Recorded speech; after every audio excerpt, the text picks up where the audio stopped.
You know what? We liked it so much over the weekend. We decided that we're going to do it again. Welcome into Squared Circle Radio, the show that is for the fans, by the fans. I'm your phenomenal host, Mr. Podcast, and Chris Belcher. That is the young buck, Mr. Andy York. And Andy, what a week it has been in the world of wrestling. I mean, my goodness, the action just does not stop. So this show doesn't stop, right? We got to keep all the people up to date on all the latest happenings, right? Oh, absolutely. Excuse me. Yeah, we're on the hype train, man, coming off of Bad Blood and heading into Raw tonight, the first 2-hour Raw in a long time. And then Friday night SmackDown. And then obviously this weekend we've got Wrestle Dream as well. So the train just keeps on rolling, and we're along for the ride to see where it takes us, man. I'm excited. Man, let me just read this as we get into the show. I opened the show by saying it's been a crazy week in the world of wrestling. Listen to this. The Rock returned. Roman Reigns wrestled his first match since WrestleMania. CM Punk and Drew McIntyre had one of the greatest Hell in a Cell matches of all time. Jimmy Uso returned. Seth Rollins returned. AJ Styles returned. The ring collapsed on Raw last week. Kevin Owens turned heel on Cody Rhodes off camera in a parking lot. Trick Williams won the NXT Championship. NXT debuted on the CW network. Raquel Rodriguez returned and backs Liv Morgan. And we had an insane triple threat tag team ladder match on SmackDown. Andy, that is all WWE. You could say the wrestling world is literally on fire. That's just this week, man. Yeah, I mean, we also had the dumpster match in Nashville. We had a good old-fashioned Donnybrook tonight. We had two championship matches tonight, another one confirmed for next week. Yeah, it is a wild time right now as we're moving forward. WWE is very, very hot right now. AEW is picking up steam as we're heading into Wrestle Dream as well. It's just it is a wild time, but it's a good time to be a wrestling fan because wrestling is hot right now everywhere you look. Wrestling is hot everywhere we look. I'm sorry, Aaron Grisham is blowing up the chat already. We can always depend on Aaron. Say it with me, kids. Kayfabe is alive. Also, get the young buck a glass of water. I got Coke. It's fine. There we go. That's fine. Better than water. If this is your first time joining us here on Squared Circle Radio, welcome to the show. We are live. We're trying this live thing. This might be a regular thing. We don't know. We're going to try it and just see what happens.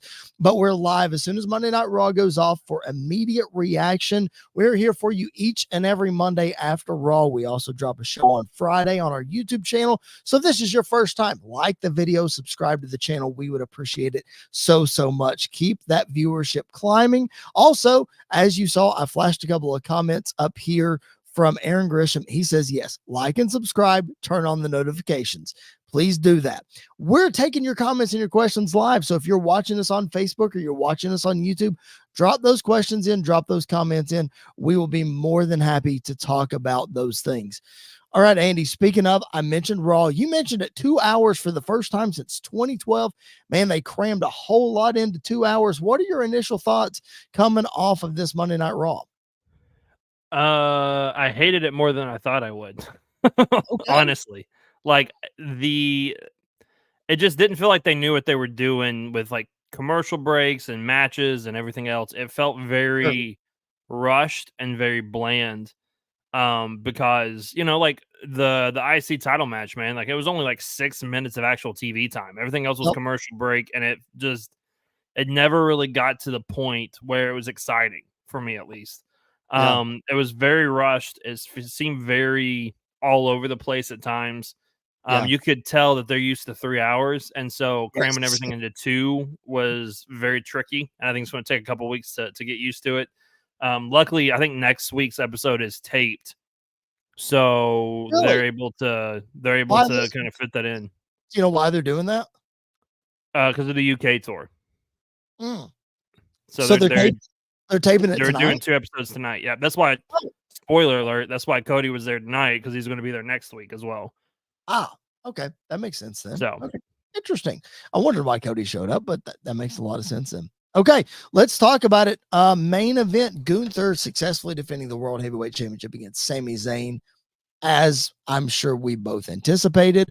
Obviously, there was a slim chance that Sami Zayn was going to win, but he did not. You texted me something very, very interesting before about the possibility of Sammy winning, and they teased it with Cody Rhodes. You mentioned it, having Sammy and Cody go at it at Crown Jewel, of course, having KO in the middle of that. I like that idea, but I also think that we could be headed to Cody being on the Bloodline team in War Games. So you might not want them to go against each other. But all that being said, regardless of the reason, we saw Cody face to face with Gunther to build towards their Crown Jewel match. Obviously, Gunther and Sammy delivered on a fine main event. Yeah, it was really good. They did the normal start off kind of slow and build as the match kind of continued towards the end. Yep. It was not on my bingo card of Sammy kicking out at 1 after eating 2 power bombs.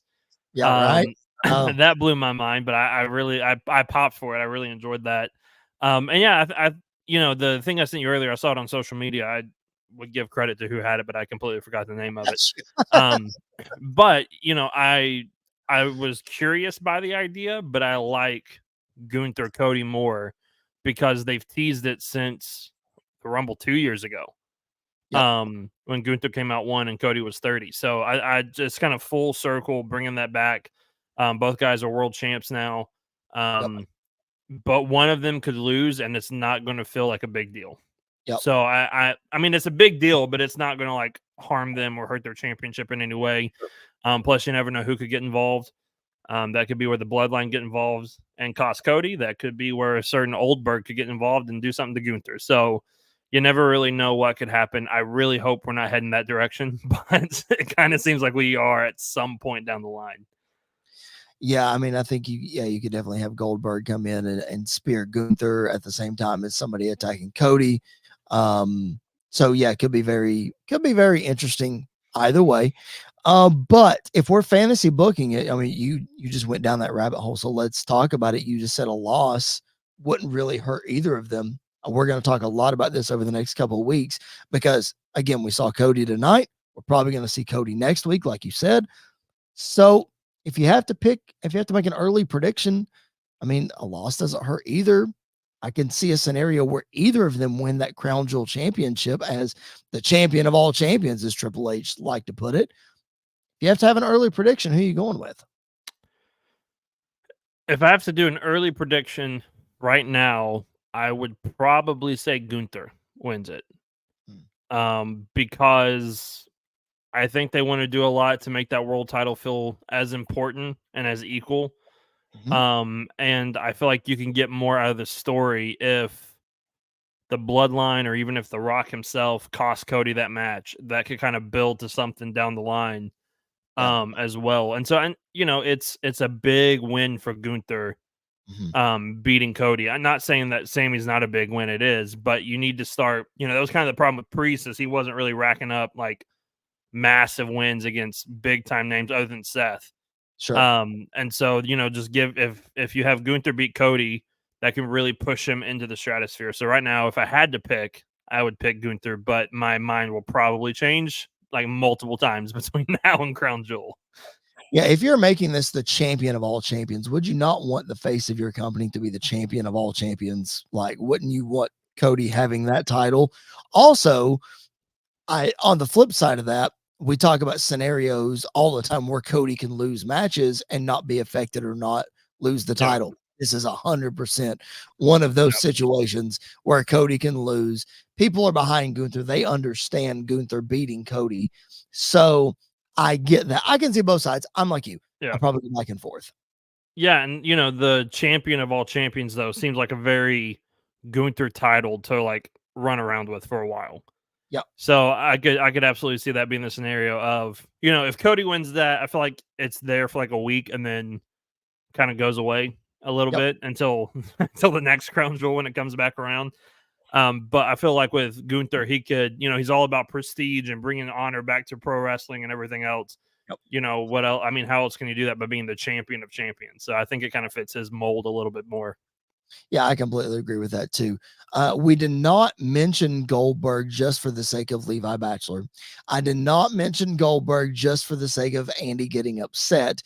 We didn't really talk about it at Bad Blood, But Goldberg was there as one of the Hall of Famers surrounding the ring, trying to make the event feel big. Plus, he's from Atlanta. So he and Gunther had a little bit of an interaction. Goldberg said, "You're next, boy." I think there could be a scenario where we see Gunther versus Goldberg. Gunther's got 3 minutes for him, so it's fine. So I think we could see that match if we want to see it or not. I think it's probably good money. So where do you think that happens? If we're not, obviously we're not going to book it at Crown Jewel. Survivor Series is probably Gunther and Punk. Do you try to save that for the Royal Rumble to put more people in a stadium? Like, what do you, or Saturday night's main event? And that's a good way to get Goldberg on national TV. Yeah, though that was the two, because I think we're going to have a really big match at Saturday night's main event. I even thought possibly like Roman Cody 3 on Saturday night's main event would be wild if they did that. I think would fit there, but it also feels like a very Rumble match, like world title match, because they normally like that's where, and no offense to Kevin Owens, because I think he is a threat to win the world title, but that's like where you see Kevin Owens and Finn Balor, guys that like almost get their opportunity, but they never do, because you're heading into WrestleMania season and you don't really want to switch it up a lot. When we saw last year the Fatal 4-Way for Roman's title, it was Randy, AJ Styles, and LA Knight. Good way to put them all in the thing, but they're really not going to, be in the title picture. Right. And it's a good way to free up the Rumble for some other people and just kind of get rid of that. There's a part of me that believes that they might try to stretch this all the way to Mania. Oh, really? Okay. And do Gunther Goldberg at Mania. If a certain old man was still in charge, then I'd be very worried about the Rumble and who would win the Rumble. But I feel like they could stretch it to WrestleMania, but I doubt they do. I feel like they're just going to do it to the Rumble if they do anything. And I feel more confident about Triple H being in charge than I do before about Goldberg. Because now I feel like it's Goldberg coming in to not just lose, but like put over Gunther as like the next, this massive, really big person coming in with as the world champion and being dominant down the line. I like the idea of the Rumble. Obviously, I'm intrigued by Saturday night's main events as I just came up with that as I'm speaking in real time. So I like that idea too, for sure. But I think the Rumble is good because also we're looking at the amount of matches on a pay-per-view. And normally we're at 5, a big pay-per-view, we might be at 6. This is an easy way to get a 7th or an 8th real quick match. Quick one. Yeah. To be able to have Gunther on the card, because otherwise he might be defending the title against somebody else. He might not even be on the card. So it's an easy way to get Gunther on the card, easy way to get a legend. It's a stadium. Got to put butts in the seats, especially if Rock is or is not advertised for the Rumble. So this is a legend you can advertise. So I think that's the way to go. Yeah. And I mean, I could, how cool would it be to see backstage at some point Goldberg and Rock kind of go face to face? Yeah. Like that's like a good full circle moment. Honestly, I'm kind of surprised that's not happening at Crown Jewel. Okay. Like, I could see that as a possibility down the line. And we got more Saudi shows in 2025. It's fine. Yeah, so I could see that happening down the line, but I think it's a good, because Triple H is all about calling back to the past in a respectful way and not like pushing it down everybody's throat kind of way. And so I could absolutely see something like that happening. I tell you what just came to mind, and I know you just joked about Goldberg winning the Rumble, and I'm not saying he would win it, but it would be cool. It would be cool if he was in it and he speared Rock just like he did on his debut. In Rock the standing by himself in the ring. Yes, that'd be sick. That would be sick, man. I would be cool with that. Place would pop for that. Oh yeah. That would be great. All right. Let's talk about the other championship that was on the line. A big card for Raw tonight, cramming it into 2 hours. They were very adventurous, very I don't know what the word is. Had some high expectations for getting all this stuff into 2 hours but anyway, Intercontinental Championship match. Jey Uso defeats Xavier Woods. Match was what it was. We saw Woods get frustrated, as Woods has been doing recently. That's not the big story of the match.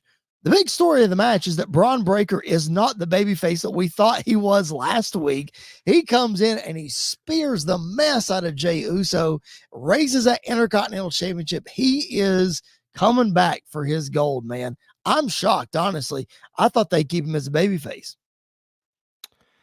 Yeah, I wasn't really sure if they were going to keep him as a babyface or keep him as a heel or a tweener or whatever the case is, because you don't have. I mean, I'm trying to think of Raw. You don't have a lot of, outside of Gunther and probably Bronson Reed, you don't have a lot of massive like heels.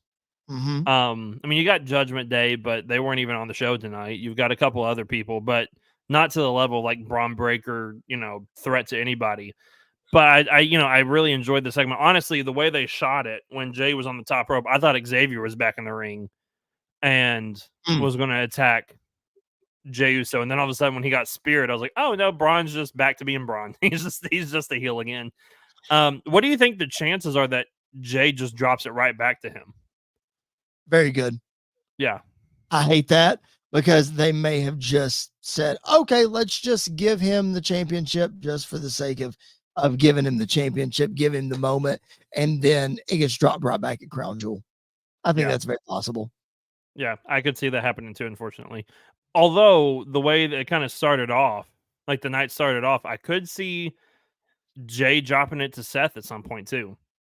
I could too. I thought about that for a second too, because we saw Seth come out and he spoke, and then they did a really cool thing where Punk was out first. We'll talk about that in a minute. Punk was out first, and then Seth's music hit, and then Seth got a promo, and then Jay's music hit. So it was sort of a way to interweave all these things, but to progress the show. Yeah, I really enjoyed that too. And I think with Triple H and this new regime, you don't know what's by accident, what's by choice, what's going to happen next week, and what's going to happen next year. Like you don't really know what seeds are being planted for when. So it's really fun to kind of look back and speculate on some of the stuff that we're seeing. It's like Sam Roberts says. He says everything counts, so we may as well just live by that mantra that everything counts. Yeah, I agree. All right. Speaking of everything counting, we mentioned I'm trying to figure out where I'm going here. I've got notes all over the place. We mentioned Seth Rollins and CM Punk. Let's talk about Seth Rollins for a second. Let's try to separate the two, because I got a feeling that down the road we're going to be talking about these two. That they were staring off for a reason. I just said it. Everything counts, right? Absolutely. So they're staring off for a reason. Seth Rollins, first words back after his surprise return last week on Monday Night Raw, after he stomped Bronson Reed into the steps, allowing Braun Strowman to pick up the win in the last monster standing. Let's talk Seth Rollins for a second before we talk last monster standing, because we didn't get a chance to talk about that last week. So Seth Rollins comes out. He issues the challenge to Big Bronson Reed. Anytime, anywhere, this time he's going to be ready for him. I'm just going to say this, ma'am. We need Seth Rollins. He was the MVP of WrestleMania. I don't think we need to have him regress any at all. I'm not going to be a fan if he loses to Bronson Reed at all. Yeah, I don't know what to think about it. Like, I thought, because we kind of talked about it last week or 2 weeks ago as well, that Bronson was going to win the last monster standing match. Like, that was going to be his big, hurrah moment. I'm surprised neither one of us called Seth returning and and costing him, because that was not on my mind at all. Well, I didn't even notice this. Well, when I went back and watched it, obviously I did, but they gave it away in the interview with Bronson Reed. Like, we hadn't heard Seth Rollins' name in like 3 months. And Jackie Redmond interviews Bronson Reed. She goes, so Seth Rollins will return eventually. Is that in the back of your mind? I'm like, what I got? Why do you give it away? Don't do that. Yeah, I was shocked that he returned, and I really enjoyed how they did it. I don't know. It's kind of a lose-lose situation in some ways, because I feel like if Bronson doesn't win, then he's kind of back to where he was. Sure. But if Seth's been gone for a while, he hasn't won since before WrestleMania. Yep. So it's been a minute. Although it depends on the story they're telling. I do like the story of a deranged, like going crazy Seth Rollins heading into the Punk feud. Sure. Like just becoming bitter and angry, kind of like a copy paste of with Drew, but I feel like with Seth, it'll be Yep. kind of the same premise, just done very differently. Yep. Because while there is public disdain between Punk and Drew, it's not nearly to the level that it is for Seth and Punk. So you're gonna go in crazy directions. But I kind of agree. If Seth loses this, it kind of puts him down a little, but it may be for storyline reasons, which I'm eventually going to be okay with, but in the moment, probably not. Yeah, I'm not going to be okay with it. I understand trying to put Bronson over, and I understand trying to make him, you always want to make bigger stars. Obviously, Seth has has less time in front of him than he does behind him. So I get that, but he was the MVP of WrestleMania. You just said he hasn't won since before WrestleMania, and he was World Heavyweight Champion at that point.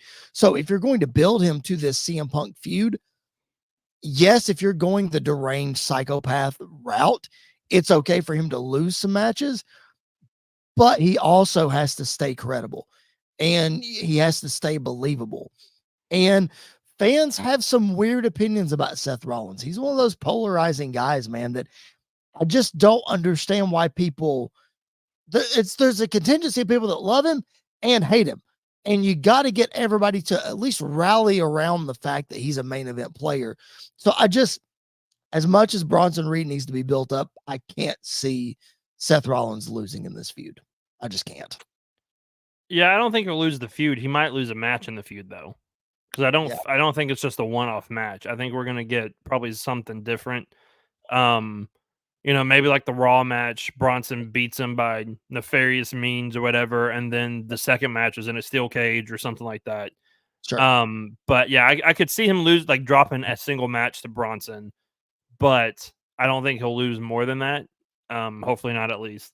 But yeah, I get what you're saying, because fans are he's one of those guys. He's honestly, him and Punk are very similar in that way. Of the people who love him. The people who hate him cannot stand him.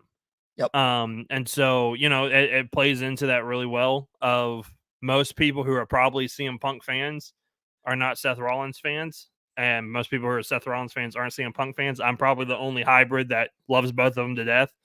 But they on that same kind of trajectory. But you're absolutely right. They have to make him feel, they have to keep him credible and have to keep him, feeling as important as your Punks, your Drews, your Gunthers, all these other people.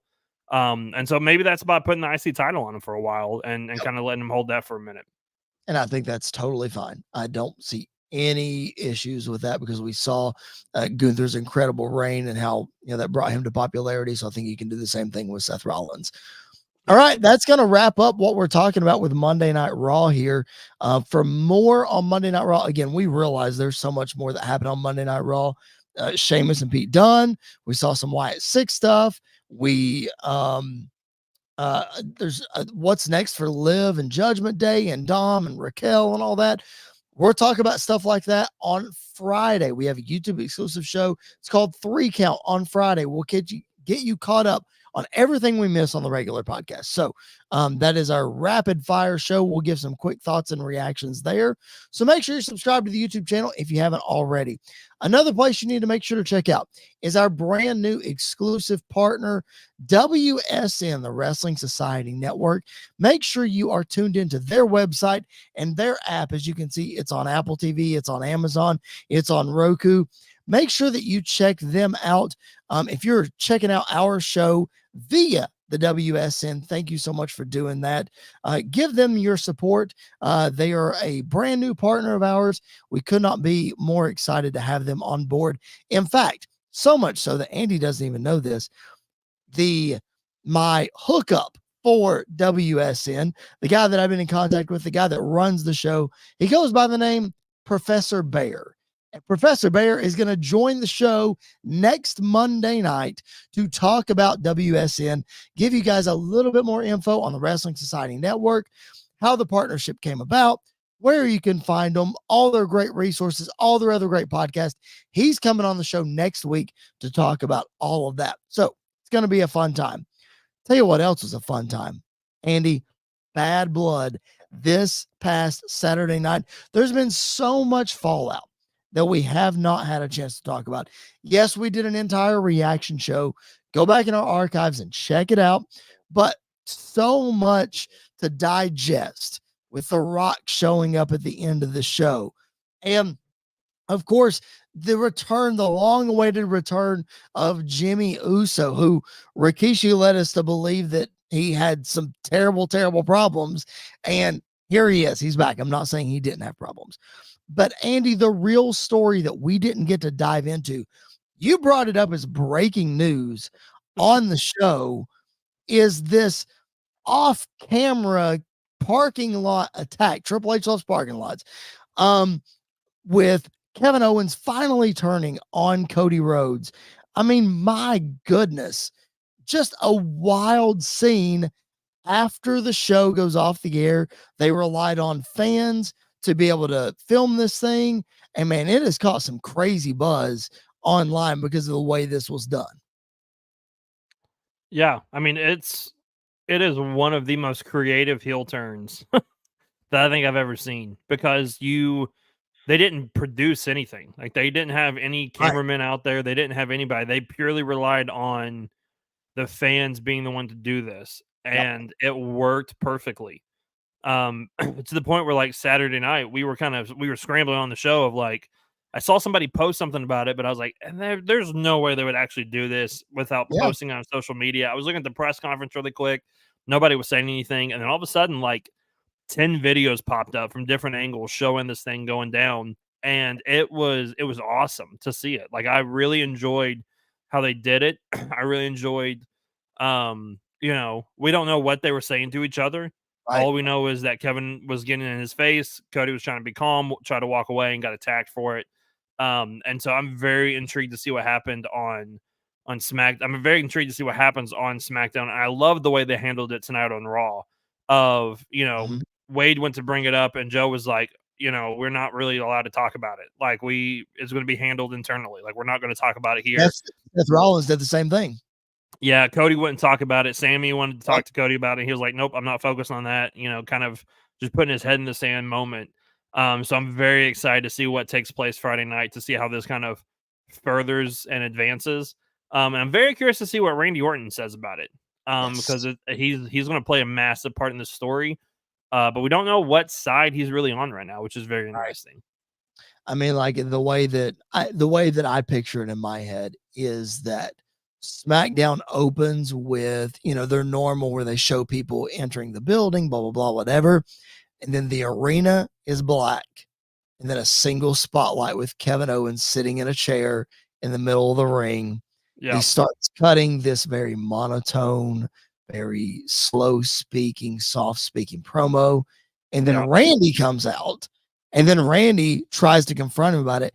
And then Cody comes out, tries to get after Kevin. Randy has to separate them. Then security comes out. So we don't really get answers, but we see the tempers flaring. That's the way that I would kick off SmackDown if I had the pencil. That's just me.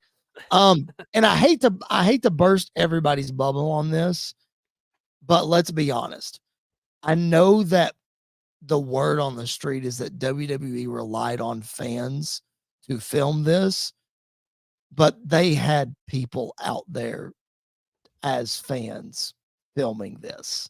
Like, it wasn't 100% organic. I hate to be that guy, but for a heel turn like that, I know they have confidence in the fans, but like, they had somebody out there to make sure that it got captured.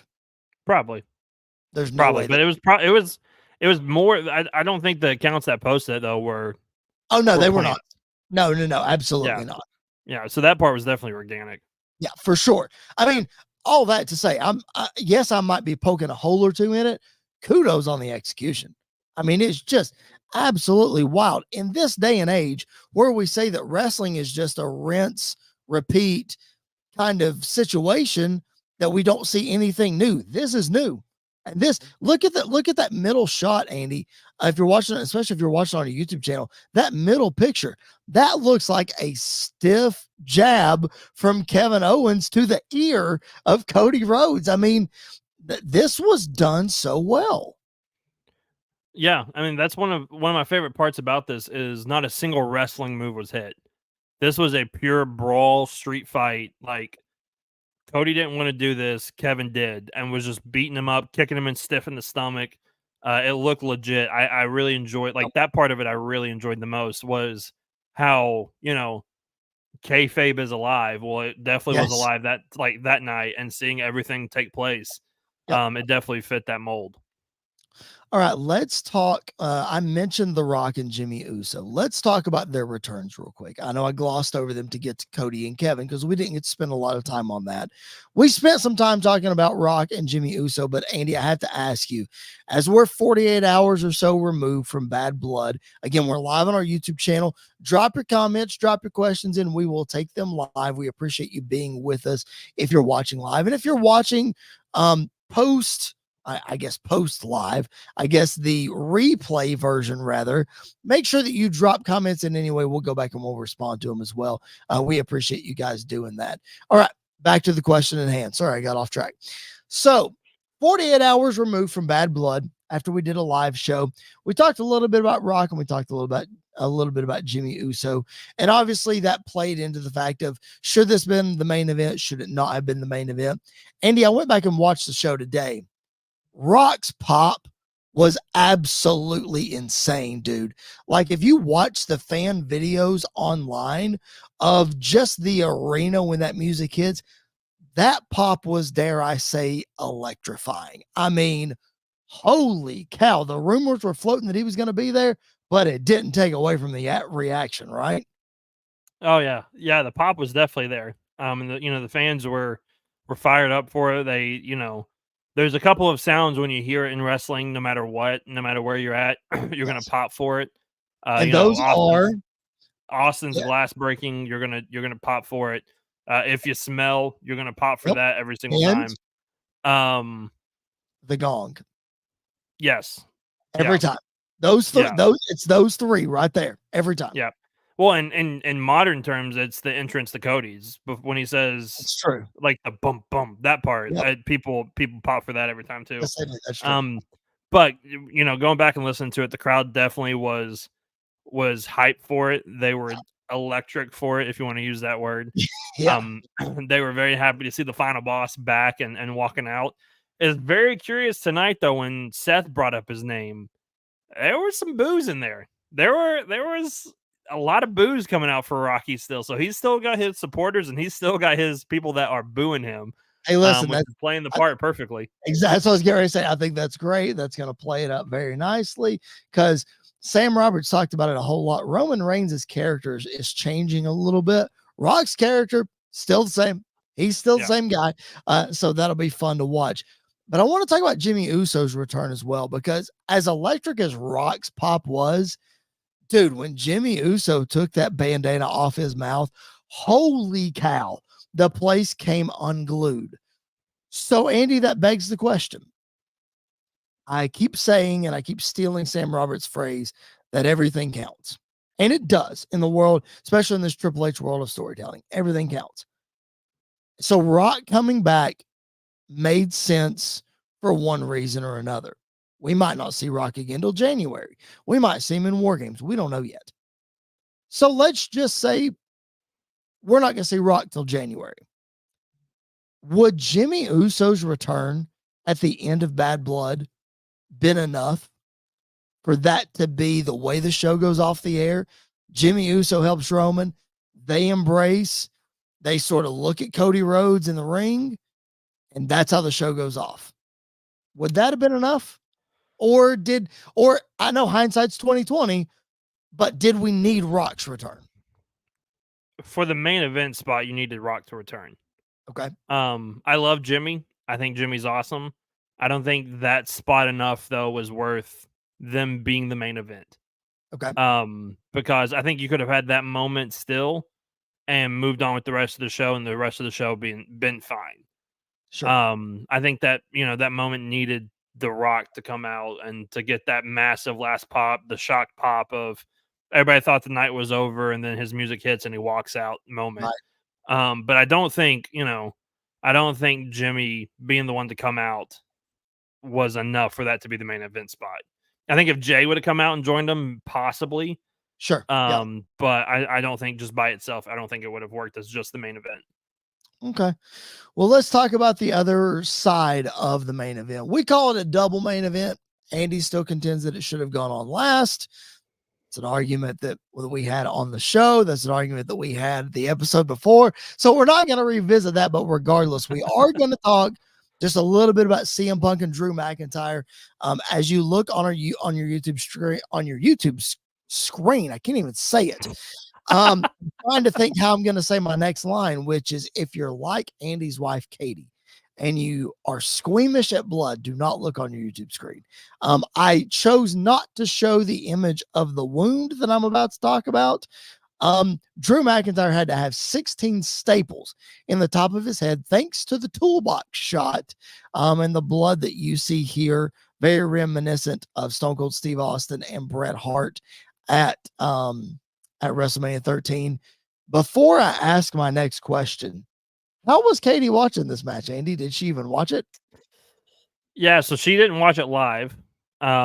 Basically, as soon as we got done recording, I was like, I have to show you something. And so we went down and watched that first. And when Punk started bleeding, she was a little squeamish, but not bad. Because I'm still not sure Punk's was 100% real blood. I'm pretty sure it was the stuff that they use in WWE now. Yeah, agreed. It cleaned up very quickly. It cleaned up too quickly. Because we've seen him bleed in AEW, and the dude, when he bleeds, he gushes blood. And then when Drew got busted open and was bleeding, is when she was like, nope, not a fan of this. I do not like this. The part that freaked her out more was the Miss Claymore into the steps. Oh, yes. Oh, buddy. That, because I'm pretty sure Drew meant to land like flat back on it. Yep, and he missed it. And he missed it. And that part, like, to me, that was the worst bump of the match, was that. Because it makes me cringe every time I see it. Every time. But she was not a fan of Drew's bleeding. Are you surprised? I had this thought again, as I said, I went back and watched the pay-per-view today. I had this thought. I'm surprised they didn't stop the match like they did the Edge and Balor match at 39 when the same thing happened to Balor. I don't mean like stop it totally, right? But just go in and clean it. Exactly. I'm surprised that didn't happen. I think the reason why they didn't is because Punk promised he was going to do that. So for them to go in and clean it would have just kind of defeated that purpose of it. That's true. And it was bad blood, and I feel like WrestleMania 39, Triple H was not fully in charge. He still had to jump through a lot of hoops and everything else. Today, he can get away with that stuff, especially on pay-per-view. Yep. If it was a Raw or a SmackDown or even NXT, I get it. But the fact that it was on pay-per-view, I think they were just going to let it go, let him clean up every once in a while. But even then, I think Drew got annoyed with that and just wanted to just let it go, just let him bleed. But I'm pretty sure, like, I think that was probably more the vision of what he wanted, because I'm not fully convinced they didn't do that spot on purpose. We saw them do it with Brock and Randy with the elbow strike. Yeah. Maybe they didn't mean for it to go as bad as it did. Right. But like, Drew obviously knew that spot was coming. Yep. And he didn't put his hands up. He just he took the shot. Because then the second time when he got hit in the face with it, he put his hands up to protect himself a little bit more. But yeah, I'm glad they didn't go in and, like, doctors come in and clean it. The doctor was on the outside looking in, which I'm fine with. Yep. But I loved the way that it kind of played out. Yeah, I definitely think it would have taken away from it. I'm kind of surprised that because it was the same type of injury, same thing. Yep. Finn had to get staples because of a ladder shot. So, Yep. yeah, I'm with you. I mean, the spot was planned. Maybe it went worse than they thought. The Maybe. spot was definitely planned, but it added to the match, as you like to say. I don't know if that spot was the one that did it the most, though.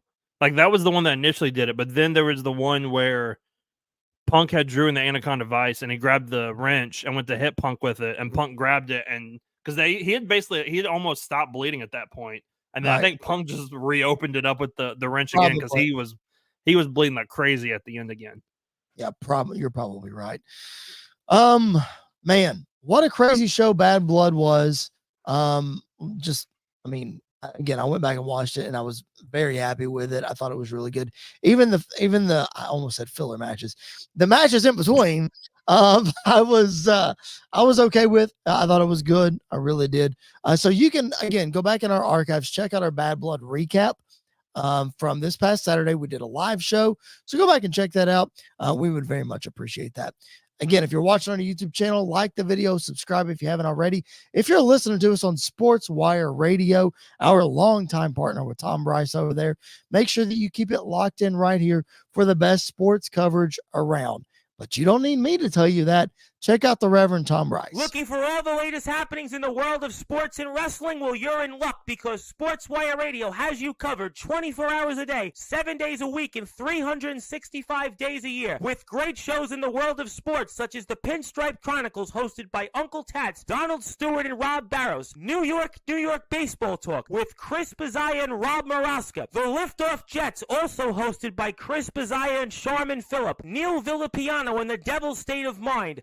Randy Dillon's Hockey Fan Chat. In the world of wrestling, Sports Wire Radio has you covered with Squared Circle Radio, featuring Chris Belcher, Andy York, and Jared Justice. Those sit-down marks with DB, Primo, AJ, and Michael. A work in progress, featuring the Mayor of Canton, Piles, and Glenn Abbott. You can catch all of these great shows and more anytime, anywhere, and any place via the Listen Live button on sportswireradio.org, and you can also catch Sports Wire Radio anytime on YouTube at Sports Wire Radio 6579 to catch all the latest happenings in the world of wrestling. Sports Wire Radio has you covered. It's all sports matters and all wrestling matters here on Sports Wire Radio. I am your host, the owner of Sports Wire Radio, the #1 global radio station, the owner of the Promo Wrestling Federation, and one of the owners of the Pride Wrestling Federation. Your voice, figuratively and literally, where all wrestling matters, the Reverend Tom Bryce.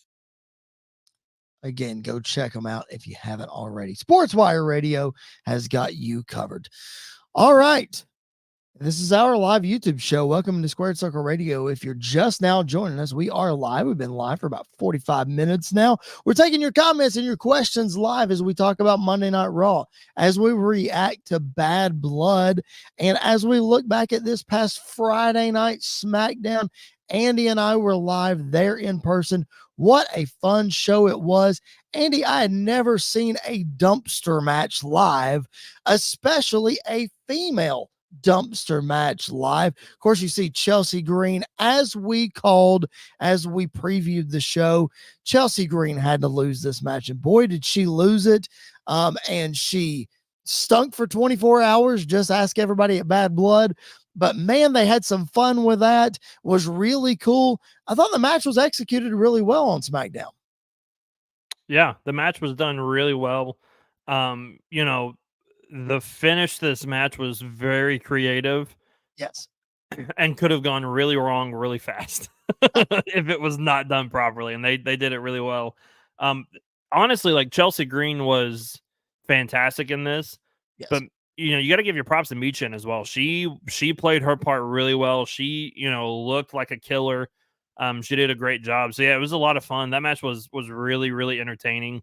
And we had a lot of fun watching there and watching it and being there, and just experiencing a dumpster match live is something I never thought I would get to do, and not something I thought I would enjoy when I got to do it, because I don't think I've ever seen a good dumpster match, and I think this is like the only exception to that rule. And it was really good. And the match went a couple of segments. It was really good. Yeah. What a lot of people didn't see, and it's probably floating around on social media, so a lot of people have seen it now, but during the commercial break, Chelsea Green hit a West Coast pop during the commercial break. Like, that was wild, dude. She hit a Canadian Destroyer at one point as well. Like, there was just a couple of moves that she really hit that were crazy. Meechin with the trash can over Chelsea Green, hitting the senton from the top rope and like right on her face. It was brutal.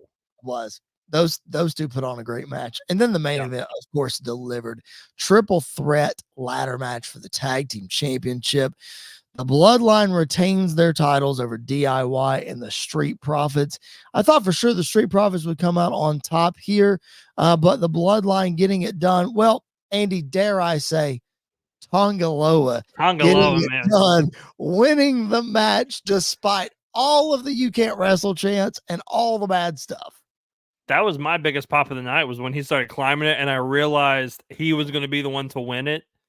I was cheering him on because I was wondering how he was going to botch it. And he almost did. He almost got to the top and like fell off at one point. Bro, I think he went like 2 steps too high. So I thought for sure he was coming down, man. And then I look over and Tama Tonga is like holding on to the ladder for dear life. He's trying to get down at the same time. Listen, I've never had the privilege of watching a ladder match live. Like, that was the first time I've ever seen a ladder match. And it ruled. Like, it gives a different perspective to the ladders than before. Because like, you see ladder shots on TV and you're like, oh, I bet that hurt. When you're there in person, you hear like the impact that it makes. Yeah. And I like cringed at every single ladder spot because it just sounded like it hurt. But then the ending spot where they like free fall through the 2 ladders in the corner, it was brutal. Yeah, it really was, man. Oh my gosh. It was such a fun match too. I'm so glad that they put that as a random main event in Nashville, Tennessee on SmackDown. Dude, that was so much fun. Kudos to Johnny Gargano and Tommaso Ciampa for how hard they worked in that match. And then Montez Ford almost executing a humongous blockbuster. Missed it by a little bit. But still looked cool though. Still looked really cool. Those guys worked really, really hard. And of course, the Bloodline worked hard too, but they were the ones that came out on top. But let's talk about one more thing that happened on SmackDown. And that was the return of AJ Styles that didn't go quite as we thought it would. He ended up 1-on-1 against Carmelo Hayes, and he got injured in the middle of the match. And they stopped the match. Doctors approached him multiple times, and eventually they called for the bell. Now, since that has happened, we saw a backstage with AJ in the trainer's room and the doctors, and they were checking it out. And I immediately turned to you and I said, okay, maybe not legitimately hurt, because generally when they air a segment like that, the guy's not really hurt. It's part of the story. Well, reports would come out after that yes, in fact, it is a work. AJ Styles is not hurt, blah, blah, blah. Well, then I think it was earlier this morning, Andy, correct me if I'm wrong, might have been yesterday, that Sean Ross Sapp reported to know that they had planned the injury spot, but then he actually did get hurt. So, yes, when he tried to do the Death Valley driver on his knee like he normally does, it looked really, really bad. It did. The issue that I have with it, and I'm not saying he's not hurt, because AJ Styles is one of my favorites. I would never just flat out say a wrestler's not hurt, but I think this is open for speculation. They said that his knee was what got hurt, but the doctor was checking out his foot and checked out his foot the whole time. So I think there just maybe some miscommunication, some inconsistencies. I don't know. So the report I heard from him was the initial, when they had the doctor checking on him, was for his ankle, and that was the storyline injury. But then when he hit the Death Valley driver on his knee and it buckled and gave away, then his knee actually got hurt. So I think they were just looking at his ankle to keep the kayfabe, the story going. Okay. But he had like an MRI done on his knee today, and it, I think from the report I saw, it didn't come back great. Okay. So I think that they were just sticking to the script until they can get like a bigger picture. But that's what I heard, was that the storyline injury was the ankle, but then it turned into a legit injury with his knee in the match. It's the Jacob Fatu situation all over again. Yes. Is what it is. Absolutely. Well, we hope it's not super, super serious because he literally just came back Friday night. Yeah. My thought was Achilles. And if it was Achilles, bro, we're in trouble. Like, Yeah. in That might trouble. be career ending. Yeah. For him at his age, yes. Yeah. Very much might be career ending. But we also saw Kobe Bryant come back and drop 60 after he tore his Achilles. So I'm just saying. Well, he also dropped like 40 something with the torn Achilles at the same time too. Fair point. See, AJ's phenomenal. He can do it. It's fine. You can't tell me that AJ doesn't have the Mamba mentality. He can do Yeah. it. Right? Yeah. But if it is a serious knee injury, all kidding aside, if it is a serious knee injury, hopefully it's MCL, it's not ACL, so maybe it's not as long. So hopefully we get him back before WrestleMania. Maybe it's an MCL sprain or tear, and he's out for 6 to 8 weeks, and he's back at least for the Rumble, something like that. But obviously, everything well wishes to AJ Styles. I want to go down a rabbit hole for a second. And I texted you this, and I know that you probably didn't know exactly what I meant by it, and that was the point. So I'm going to say this statement, and I think it's probably gone around online a little bit, but we have never talked about it on this podcast. I think Triple H might have a problem booking go-home shows. Now, hear me out. I think on a lot of go-home shows, Triple H has good matches. It seems like that they try to load it up with good matches that didn't make the pay-per-view. But at the end of the day, the focus should still be the pay-per-view matches, right? So I'll give you 2 examples, and they both come from this past week. Friday Night SmackDown, the night before Bad Blood, the night before the biggest super team that has ever been assembled, at least since Hulk Hogan and the Ultimate Warrior. Neither of those guys were on SmackDown. I'm talking about Cody Rhodes and Roman Reigns. They weren't on the show. Monday night, we saw Drew McIntyre and CM Punk, a promo inside Hell in a Cell. But they started the promo with security in between them, and it was said that they were not allowed to be physical. Well, you just took the air out of the room because we want to see them fight security and try to get to each other and all this other stuff. And now you're telling me it's not going to happen. So I don't know. It just feels like go-home shows aren't as good in the Triple H era as I feel like they should be. Do you get that vibe at all? Yes and no. It just depends on the pay-per-view, I think. Okay. I agree. Like this one, what's wild to me is I think the only promo, which was a good thing at the time, but I think they needed one more. The only promo between Cody and Roman was a pre-recorded one. Yes. And so we didn't get anything like face-to-face in the ring at some point. We didn't get one with all 4 of them in the ring, talking back and forth, whatever the case is there. The Punk Drew one doesn't bother me as much because I kind of expected that. And I love the visual of them cutting the promo inside the cell. I think that's such a cool visual. It reminds me of like the Money in the Bank briefcase ladder, like the ladder match when they're all sitting on the ladder. And I don't have a problem with them. I don't have a problem cutting a promo inside Hell in a Cell. I just want these 2 guys that apparently hate each other like nobody's business, get after each other. Like, I think you could have had security in there. I think you could have had security in there, but not mention like these 2 guys aren't allowed to touch each other. Yeah. Like they can start cutting their promo and then just start going at it and then fighting security and everything else. Yeah. But I get that part of it. I get the concern at the same time too from their end of, pay-per-views are a bigger deal now than they used to be. Sure. Because we get one a month, but they're treated like they're actually big deals, like they actually matter. Right. And so you don't want, your top people going out there the night before the pay-per-view and doing what AJ did. Sure. Agreed. So I get it from that aspect, but you can still cut promos and others. You can do something to still make it feel like a big deal other than just video packages and things like that. They can still have a match. Like, for example, look at Bayley and Nia Jax. Like, they cut a promo back and forth the night before their match.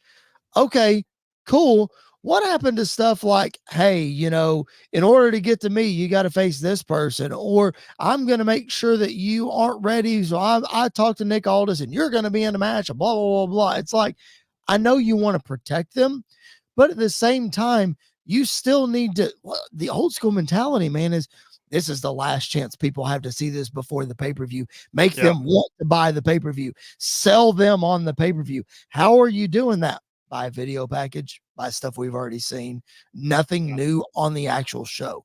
So I think that's where I'm coming from. It's like, I don't feel like they're selling me on the pay-per-view.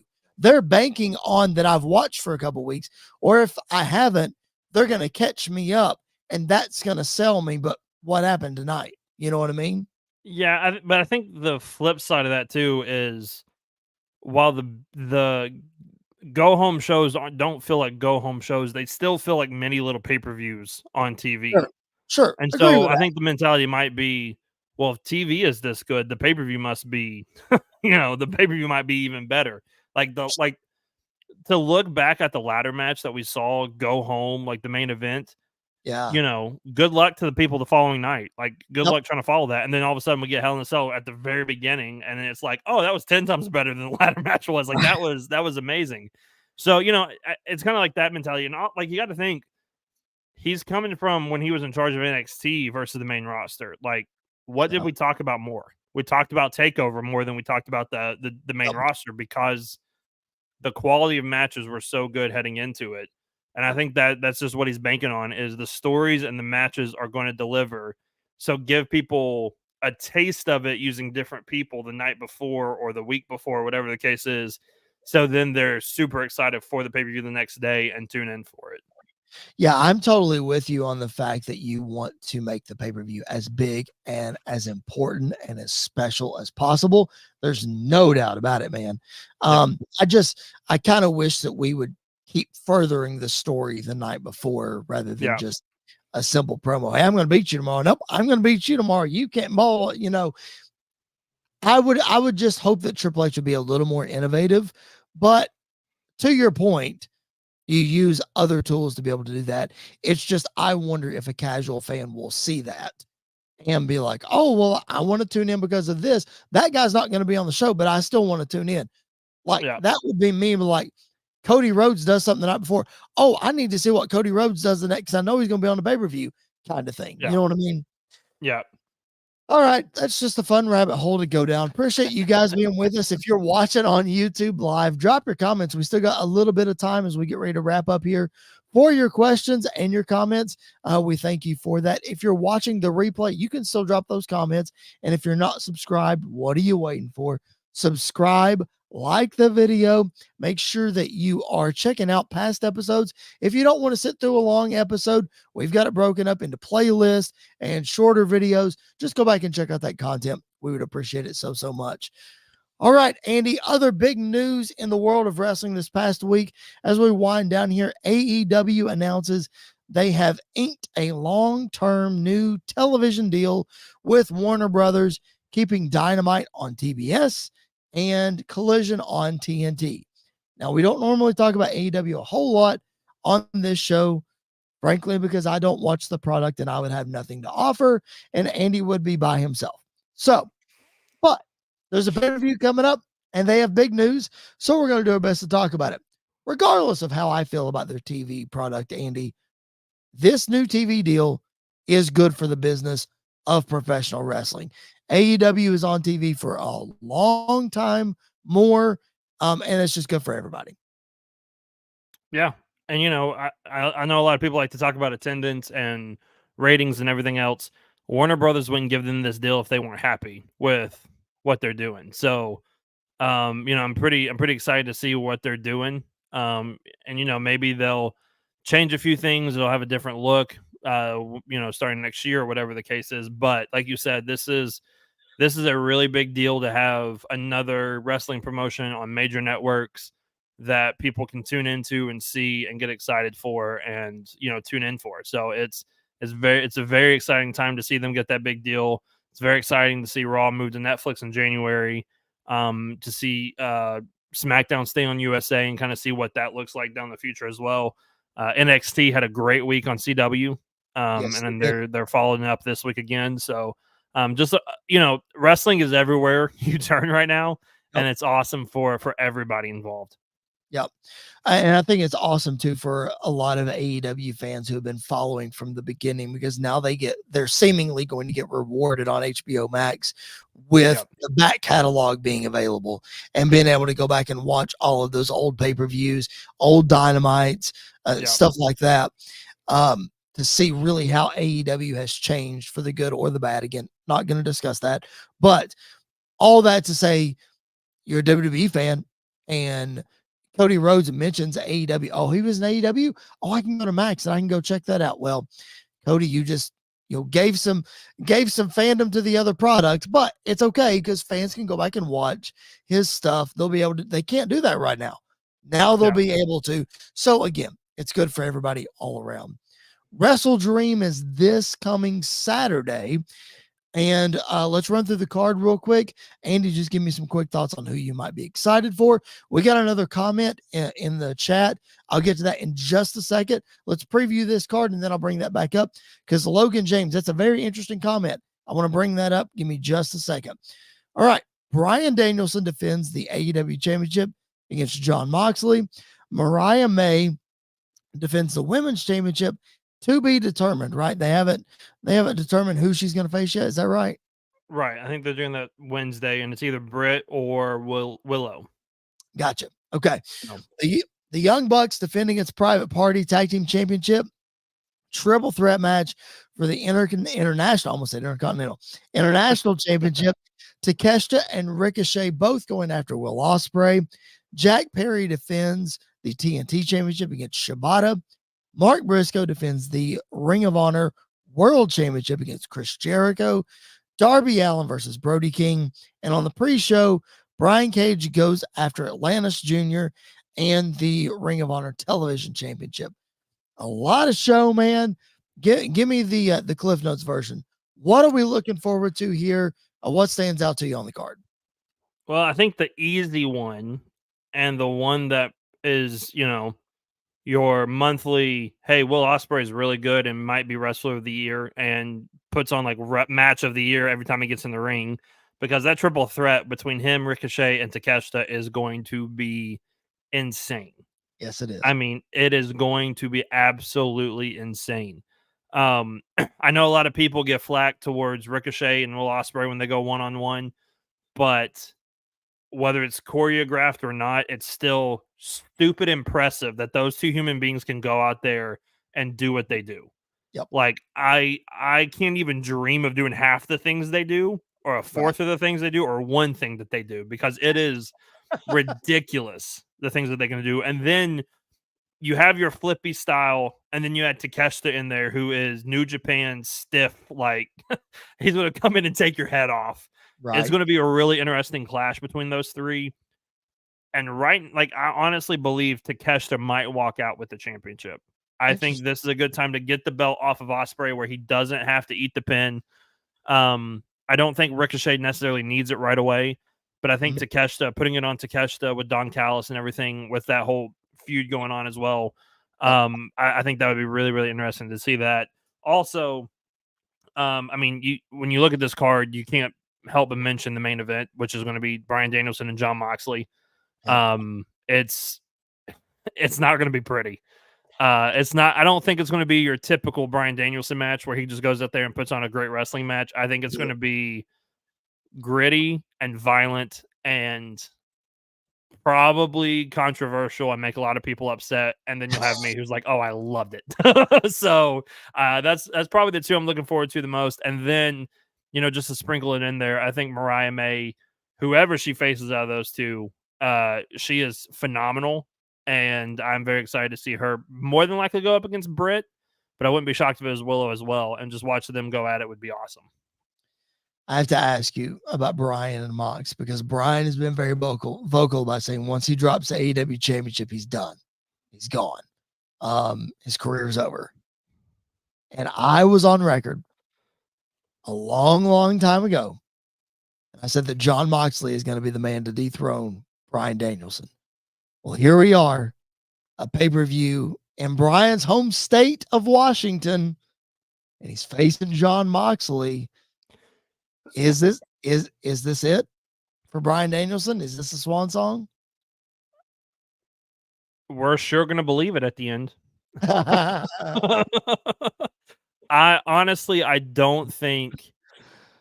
I think whenever he loses the world title, he's done full time. Well, he's got to have neck surgery because he said he's got to have neck surgery before the end of the year. Right, and that'll take him out for a while. Yep. I think honestly, because there's the whole storyline of, it seems like Jon Moxley and the BCC are working for somebody because he keeps saying this is not your company anymore. Right. I would not be shocked if at the end of this night, Jon Moxley beats Bryan Danielson. Everybody thinks his career is over, and a certain Shane McMahon walks out. Yep. And is aligned himself with the BCC as the new owners and the new leaders of AEW and everything else. I could absolutely see that happening. Yep. But to your point, I think we're going to think Danielson's done.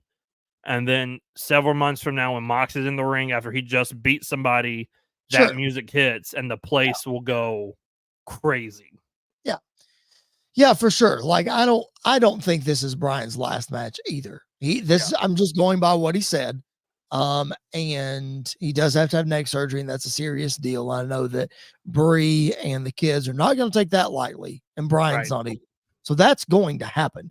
And that's going to put him out of action for a long time. So I do think he'll come back for retribution against Mox at some point.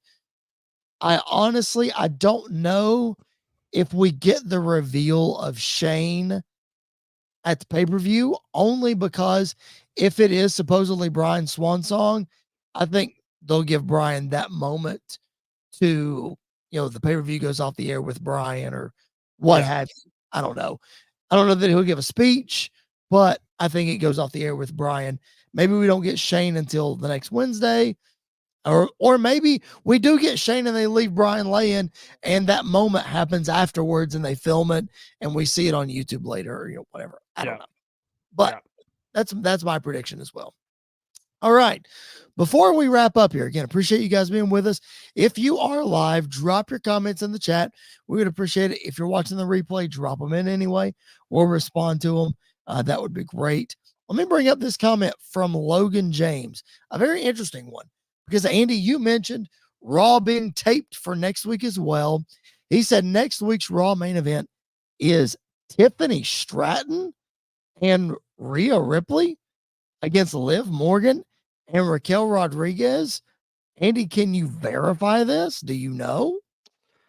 Yeah, so cheap plug for them if you want to go do it. But for $5 a month, you can subscribe to Fightful Select, where they do the Raw rundown and the SmackDown rundown of like what internally is on the card. Sometimes it's not fully listed, but what they have. I hate that. I don't want to spoil the show.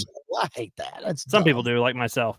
But for next week, it was confirmed that on the card, or at least on the rundown, it's Tiffany and Rhea versus Liv and Raquel. I don't know if Tiffany would be just a name holder for right now to throw things off, but obviously within the next 30 minutes, we'll know on social media whether it was or wasn't. Wow. Tiffany is just, that's so random. Like, I get Money in the Bank. Yeah. Liv. Okay. So if she cashes in on Liv, she faces Nia Jax. Okay. I'm fine with that. Just like full on babyface, just like that. I don't think they're going to do the cash in on a tape show. Oh no, for sure not. No way. But I'm not. I wouldn't be shocked. We talked about it at Bad Blood. It probably could happen at Crown Jewel, where Nia beats down Liv. It looks like she's about to cash in on Nia, maybe, and then cashes in on Liv instead and wins that title. But I don't really know where that sets us up for the future because at some point you have to have Tiffany versus Nia. Yes. So I don't know where that looks at down the line, but that's a good way to get the title out of the debacle that is Rhea and Liv. So you can kind of move it on to do something else down the line. But yeah, I'm very curious to see what that looks like or how it gets set up. Liv and Raquel on Raw tonight. gave me Shawn Michaels and Diesel vibes so much. Yep.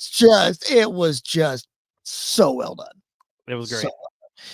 All right, ma'am. That is going to do it. We appreciate you guys being with us. Again, if you're on our YouTube channel, like and subscribe. If you haven't already, make sure that you are dropping comments on any of our past episodes. We do our best to respond to those.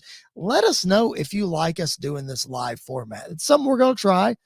We'll see if we like it. If we don't, at SQ_radio is where you can catch us on social media. If you're listening on podcasts, just follow on whatever platform that is. If you're listening on Sports Wire Radio, keep it locked in right here. And if you're listening or watching on WSN, the Wrestling Society Network, we appreciate that as well. Professor Bear will be on our show next week so that we can talk more about WSN and that fantastic platform.